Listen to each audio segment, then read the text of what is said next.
welcome to our channel. I'm Tiffany, a retired librarian turned homeschool mom. And this is one of my afternoon shoots, which is why I'm dressed like my normal day-to-day. My hair is up, headband on, jewelry, regular makeup. Yeah, it is 1 in the afternoon in the middle of August. And yes, that's a fan behind me, because this is Arizona in August of 2023. It's the 15th of August. It's hot still, unfortunately. So let's move on to the point of this video. We're going to be looking at the film Anne of Green Gables. So this is the Kevin Sullivan production with Megan Fellows and Colleen Dewhurst and Richard Farnsworth. Those are the people who are playing Marilla and Matthew. If you are familiar, check out my review of the book, because I am going to be talking about that here as a comparison here. So let's talk about this book, this film, and then we'll do some interesting comparisons with the book, because I just did recently rewatch this. So in the film here, we start off with a young redheaded girl. She's obviously very poor, very plain clothes, reading a book aloud while walking through the woods, and then she shows up and is scolded by this woman who she's supposed to be helping with her children. This is obviously not her mother. And then this woman's husband dies, and she's dispensing her children to her other family and going off and leaving. And then she basically forces Anne into upon a asylum, to an extent, a children's asylum. This is not what we meant a mental illness asylum. This is an orphanage, and this is in Nova Scotia, Canada. And Anne, obviously, that is the name of Anne Shirley. Her parents died when she was of fever, when she was about 3 months old, both of them. They had been school teachers, and she's kind of, according to the woman who's turning her over, it's like this woman took her in from somebody else, and she does not exactly explain why. So Anne is forced into this children's asylum for about 6 months, and then she is sent to Prince Edward Island. Then we jump, and basically, or less shot, she's sitting at the train station in, I can't remember where the name of the train station, but it's close to what we will know is the fictional town of Avonlea, which is, no, it does not exist. It's based on Cavendish. I want to say New Cavendish, but no, it's Cavendish, which is where the author of the book spent her childhood, in Cavendish, Prince Edward Island, which is on the northern side of the island. Yes, I've been there. And basically she's sitting there. The next thing you see a woman you will eventually learn to know as Miss Rachel Lynde. Sitting on her porch, she sees, it's like, that is Matthew Cuthbert going off in a carriage in his best suit. He does not normally go out on, I can't remember what type of day it is, certainly not a Sunday, let alone he wears his best suit to church. So, and her husband's working in the garden. He's like, why don't you mind your own business? She's like, no. She grabs her hat and goes next door to talk to Marilla, which is Matthew Cuthbert's sister. And we find out from Marilla that Matthew is going to the train station to pick up a boy, and that they had talked to a woman by the name of Miss Stacy, who was going to adopt a little girl from this orphanage in Nova Scotia, and they asked her to bring them back a young boy to help on their farm. And of course, Rachel Lynde goes bonkers and saying they're crazy and that the child's going to be completely nuts. So Matthew gets to the train station, finds Anne. He's like, this is the only kid here, and she's supposed to go with you. So he takes Anne. He's a very quiet, you can very, very much tell that he's a quiet man, and Anne is just plodding on. And he's just kind of, he tells her, it's like, he's just enjoying listening to her. as she describes different things and how beautiful everything is. And he becomes very, very taken with her. And so they get to the house. Marilla's surprised, irritated, sends her up to the room. It's like, you expected a boy, you're going to send me back. She's not happy. And Marilla comes down. It's like, we'll have to go to talk to this Miss Stacy first and to figure out what the heck happened. And Matthew kind of says, suppose. She's like, suppose? It's like, I kind of like her. And she's obviously not happy about this. So she takes Anne and goes to Miss Stacy.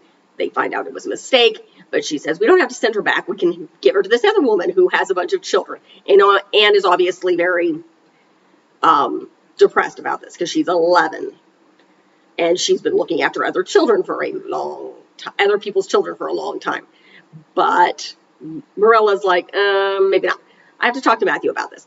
And so she goes her home, she sends her upstairs, and Matthew says, I would not give a dog I liked to that woman.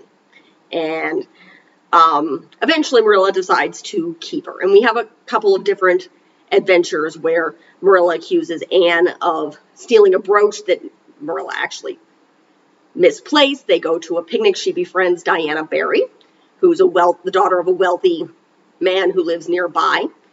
And she sends Anne to school, all without actually guaranteeing that she's going to stay. Can't remember where in the film she does this. This is a deviation from the book. So, and basically the film goes through. Anne goes to school. She interacts with various other notable characters, including Gilbert Blythe, who becomes very important. Another classmate by the name of Ruby. Right now, their male teacher is encumbered with another girl in their class and is constantly helping her. He leaves, I think, after the second, whether it's the first or second year. And Anne gets into trouble with her at one point in time because she hates her red hair. She tries to dye it, and Marilla ends up having to cut it. And you do see her hair like short, which takes place in the Edwardian era, so all the girls have long hair. Which is mostly down, or like Anne's, it's in braids, because that is the way for young girls. And in fact, Diana comments when they go to a concert about some of the other girls who have put their hair up when they're like 17, and she's like, Diana's like, I think it looks ridiculous. I'm not going to put my hair up until I'm 18, which would have, strangely enough, I think 16 would be more common, but nonetheless. So Anne goes through this. She has trifles with Gilbert Blythe. They both start competing in the class. They do get a new teacher, Miss Stacy, who eventually comes to Marilla and says, I want Anne to take special classes for the kids who are studying to go to the test to go to Queens College, which is a college in Charlotte, which is the capital of Prince Edward Island, and to train to be a teacher. And Marilla's kind of shocked here. And you have a variety of other different things happening here. And Anne goes off to Queens. Diana does not accompany her. Her mother wants her to become a housewife. And there's another incident with Diana where Diana comes over and Anne gives her what she thinks is raspberry cordial, what actually turns out to be Marilla's currant wine. And Diana and Anne are forbidden to see each other, even though Marilla takes responsibilities, like, this is my fault. I put the wine here. Anne didn't know, but Diana's mother, because Diana drank like 4 tumblers full, which of course Marilla scolds Miss Barry. It's like, your child was greedy enough to be drinking 4 tumblers full of what amounted to be wine. Must have been a very sweet wine, but nonetheless. But what does end up happening in them being able to become friends again is that winter, Diana's little sister, when everybody's away meeting the prime minister, who has come to solicit votes, most likely, on the island, her little sister gets sick, and whether the nanny or the housekeeper, whoever's been left to look after them, I think the woman's name is Minnie May, doesn't know what to do, and or Minnie May's little girl has the coop. Essentially, she's just her chest is extremely congested, and she's having trouble breathing. So Diana runs to get Anne, and Matthew goes to get the doctor. Anne grabs a bottle of Ipecac. She knows what to do. They go over. Anne is completely calm. She gives the little girl the Ipecac. They steam water, trying to help loosen the mucus in Minnie May's lungs. And eventually, Minnie May is okay. And when the doctor arrives, he basically says, "You saved this little girl's life. I would have been too late." Because most of them were in Charlottetown. So, which, yeah. It is a decent, would have been a decent carriage ride away, because he doesn't arrive until that morning. So Diana's mother forgives her. It's like, "You saved my kid's life." Okay. But Diana does end up becoming, her mother wants her to learn to be a lady and run a household, rather than sticking her nose into books. So Anne, along with a couple of their other group classmates, including Gilbert Blythe, go off to Queen's College. Anne and Gilbert take the class where they can do the teaching program within a year. And they do that, and they both come back. And Anne wins a scholarship to go to Nova Scotia, go to college. And then she comes back, but not too long thereafter, Matthew dies. And Marilla is going blind. And Anne decides to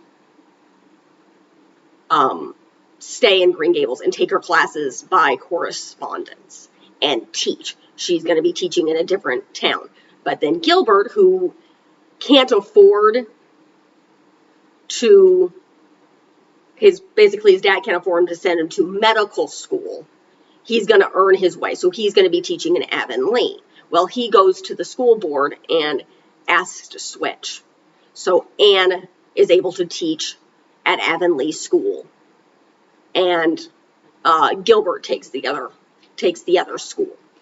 And that is very much how this story ends, where Anne is going to be teaching at the school, and her and Gilbert reconcile and become friends. Though, of course, prior to this, Marilla is very concerned because she thinks Anne is still a child. And Marilla tries to make her go to college. And Anna's like, "I'm 16 years old and I'm just as stubborn as you are." And it's very obvious that over time, Marilla and Anne have become very, very close. Obviously, when they send her off to school, it's like, I'm going to miss that girl. Her and Matthew loved Anne, and she loved them back. So that's really the end of this film. Now on to the comparisons. So the beginning of this film doesn't happen in the book. The book starts with Rachel Lynde standing at her window, and basically a description of Rachel Lynde and how her house is right on the edge. She's able to see everybody's coming and going, despite the fact that she's a good woman and takes care of her household, takes care of her children, runs the Sunday school. She's also extremely nosy, and she knows what everybody else is doing.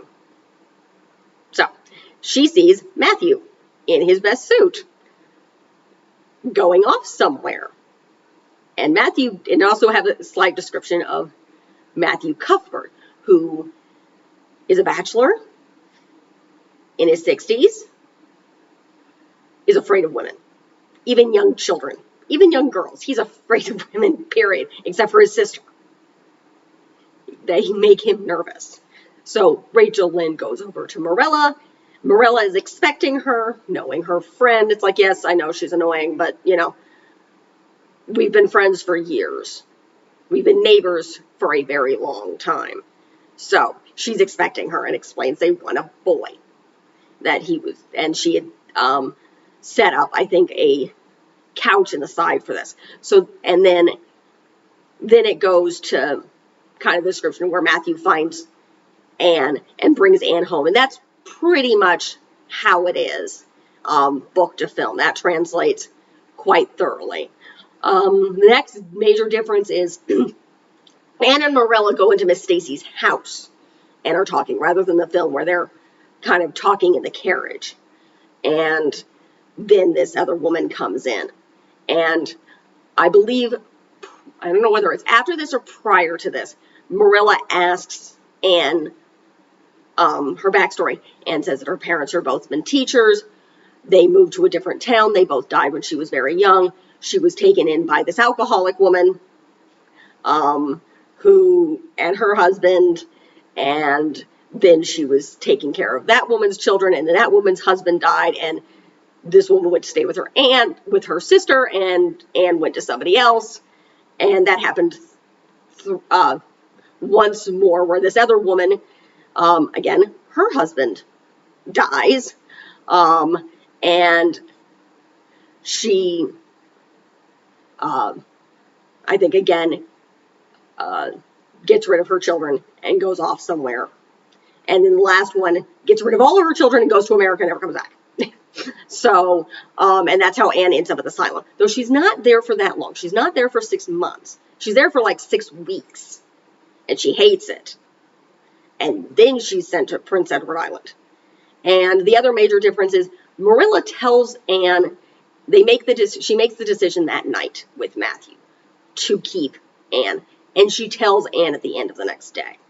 So Anne knows she's going to stay at the end of the next day. So, and I don't think I have, trying to think of what happens next. I don't think it's the brooch situation, though.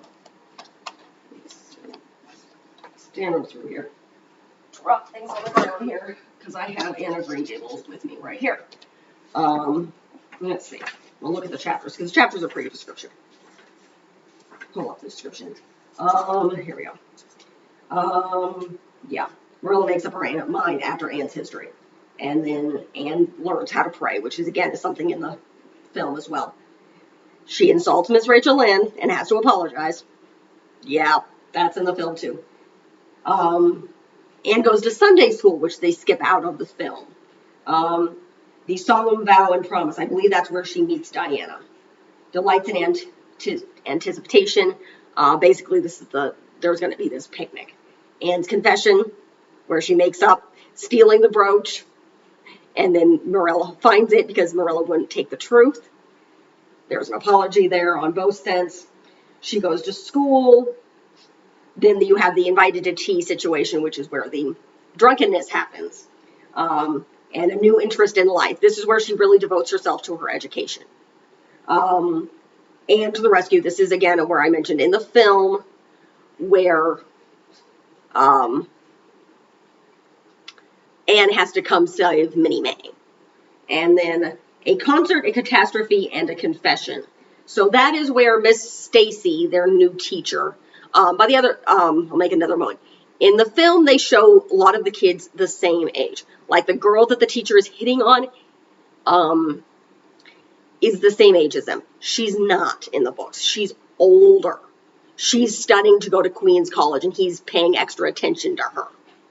And he doesn't help anybody else. So she's 17, as opposed to Anne and Diana, who are about 11, 12 at this point. So you definitely don't see as much in the classroom of that. This is a one-room schoolhouse. So everybody's working on, it would be like maybe kindergarten from 6-year-olds to 15, 16-year-olds in the same room. So he leaves. I believe he marries the girl that he's hitting on. And then they leave. So, good imagination gone wrong. I think that is something, I can't remember what that is about. A departure in flavorings. Again, let's see. Yeah, Miss Davy, yeah. So, concert, this must be Anne going to a concert with, Diana. And a good imagination goes wrong when they meet Diana's great aunt. And Anne impresses upon her. This is an older, educated, single woman who's very intrigued by Anne. So, and let's see. They get to, this is the concert. This is Matthew insists on puffed sleeves. Now, this is the other difference. When Matthew gets Anne this dress with puffed sleeves, it has nothing to do with her graduation or anything. It has to do with this concert. She's still under the age of 16 at this point. She's like 13, 14 now. So, and the story club is formed, which is where Anne is helping Diana be able to come up with different, basically, writing prompts for school, and a bunch of the other friends. The Unfortunate Lily Maid. This is shown in the film as well, where Anne and her friends are playing. Anne ends up being let adrift on a boat and being rescued by Gilbert, and she gets mad at him. The epoch of Anne's life. This is when she's invited to do the class at Queen's College, which again is presented to Marilla. I can't remember if it's presented to Marilla in the book or it's just told. Anne tells her and then asks, and Marilla gives permission. It's Diana not going to this class is played up far more in the film than it is in the book. It's just because it's the time period. I mean, being married for a girl of Diana's station, of being an upper class, wealthy, her marrying and becoming a wife and mother and managing a household is far more expected than someone like, particularly since she's an only child, than, say, Anne or some of the other girls in the class. Even though one is wealthier, she's going to school for fun and to meet gentlemen, as opposed to Diana's parents, who don't necessarily want her going off to school. So, but it's played, she plays it more dramatically in the film than it is in the book. So, this is and then we have where the brook and river meet, which I think has something to do with Anne and Gilbert. That's a long running thing here. I swear the film sparks the fact that they're going to get together in both this film and the next, when you really don't get that idea until book 3. But I'll go into the second film next video. We'll get to that. That's far more complicated. But, yeah. Anne goes to the hotel concert. The pass list is out. This is where she gets into the school. A Queen's girl, the winter at Queen's. She gets the scholarship, and then you have the Reaper whose name is Death, and that's when Matthew dies. And then the bend in the road. And this is when she makes this decision to stay. So that's the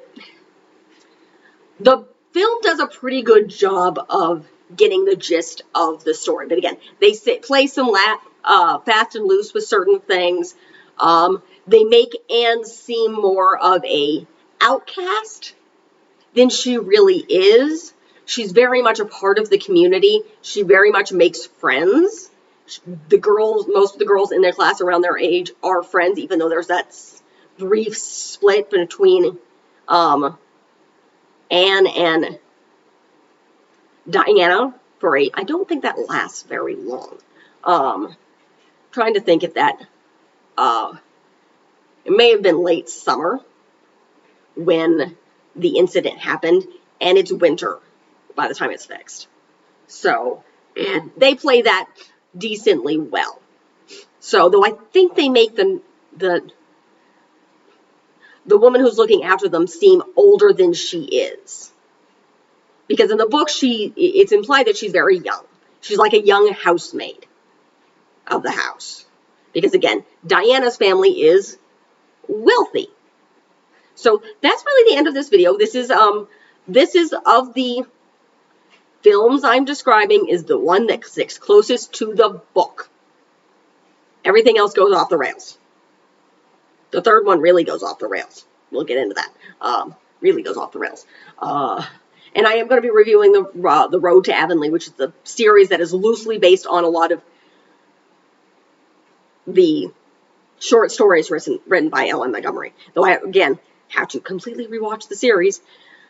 after not seeing it since I was a kid, and read the short stories. But again, they're loosely based on some of the short stories. So if you like what you see, be sure to like and subscribe. I am covering all of the Anne of Green Gables books and the films, all the short stories, the entire 7 series of The Road to Avonlea, the 4 Sullivan films, the Anne of Green Gables, which I just reviewed, the sequel, which I'll get into next week, which I'll be filming directly after this, the 3rd one, which is, I think, A New Beginning or something, or continuing stories, completely not based off the book at all, and the weird 4th film that he did as a prequel, which I have owned, which I now own, I have not seen. And I'm not entirely happy about wanting to watch, but I'm going to get through it. And then again, the 7th series of the Road to Avonlea, which I watched as a child, have not seen since. I have watched like the 1st and 2nd episodes so far, and they are what I remember. So there's that at least. So I'm covering a bunch of other stuff. I'm going to be, after I'm done with the Anne of Green Gables, I am going in through the Boxcar Children, and I'm going to do Wings of Fire. So that's what's incoming series-wise. Behind us is the Animorph series and the Catherine Lassie's Bears of the Ice. So that's and then prior to that, earlier in 2023, which should be stuff that's coming out now, is the Wolves of Beyond and then the Guardians of Ga'Hoole. So I've covered all of those. You can check those out if you're looking for it. I'm trying to think what other book series I covered in 2023. I did the Princess Diaries, some more Tamora Pierce, the Guardians of Ga'Hoole. Between the Guardians of Ga'Hoole and the Wolves of Beyond, I covered, not that this matters because you guys will be able to see this, another Meg Cabot book series. Allie Finkel's got Rules for Girls. That's what I covered. So that's the past. This is the present. You can check out the rest of the stuff. I also cover various theme months. Did some January, which is some interesting crafts. Black History is February. Women's History is March. April, Titanic. Asian History, focusing on Angel Island, is in May. June, I'm covering Eastern Immigration, focusing on Ellis Island. That's June. July, I'm covering Women Inventors. August, I'm covering food. September, I'm going deep, doing a deep dive into Beauty and the Beast. October, I'm doing space. December, I'm doing the Hindu Festival of Diwali.